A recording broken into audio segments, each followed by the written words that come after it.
Time strokes breathing पढ़ने के पहले आपको यह पता होना चाहिए कि नॉर्मल रेस्पिरेशन अगर हम एक ग्राफ में बनाना चाहें तो वो कैसा दिखेगा। तो नॉर्मल रेस्पिरेशन कुछ ऐसा दिखता है।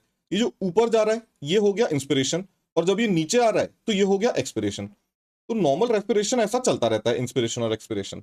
अच्छा, लेकिन ये जो काइन स्ट्रोक्स ब्रीदिंग है इसमें एक एपनिया का फेज आता है, एपनिया का एक पीरियड आता है। उसके बाद धीरे धीरे ग्रेजुअली हम देखते हैं कि पेशेंट की जो सांस है वो डीप होती जा रही है, यानी कि गहरी होती जा रही है। तो इंस्पिरेशन एक्सपिरेशन, इंस्पिरेशन एक्सपिरेशन, लेकिन ये गहरी होती जा रही है सांस, और फिर धीरे धीरे ये डिक्रीज होती है, और फिर दोबारा एक एपनिया का फेज आता है। एपनिया यानी कि पेशेंट सांस नहीं ले रहा है।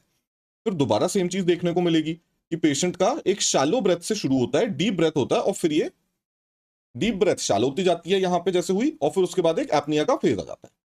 अगर ध्यान दीजिए तो काइन स्ट्रोक ब्रीदिंग भी अपने आप में एक रिदमिक पैटर्न ही दिखा रहा है, क्योंकि इसके पहले भी ऐसे ही होगा और ऐसे ही इसका रेस्पिरेशन चलता रहता है। तो ये एक रिदमिक ब्रीदिंग पैटर्न है जिसमें हमें देखने को मिलता है प्रोग्रेसिव डीप ब्रेथ। देखिए, प्रोग्रेसिव मतलब धीरे धीरे बढ़ रहा है। तो ये जो डेप्थ है ब्रेथ की, यानी कि लंबी और गहरी सांस जो ये ले रहा है पेशेंट, अननोइंगली, जानबूझ के नहीं ले रहा है, अननोइंगली ले रहा है, तो ये जो है ये प्रोग्रेसिवली यानी कि बढ़ता जाता है, ये धीरे धीरे बढ़ता जा रहा है। जो लंबी और गहरी सांस लेना है, जो सांस लेने की डेप्थ है, और उसके बाद ग्रेजुअल इसमें डिक्रीज देखने को मिलता है। मतलब एकाएक यहां से सीधा स्ट्रेट लाइन नहीं हो गई, धीरे धीरे डेप्थ जो है सांस की वो शैलो होती गई, और फिर उसके बाद देखने को मिलता है एपनिया।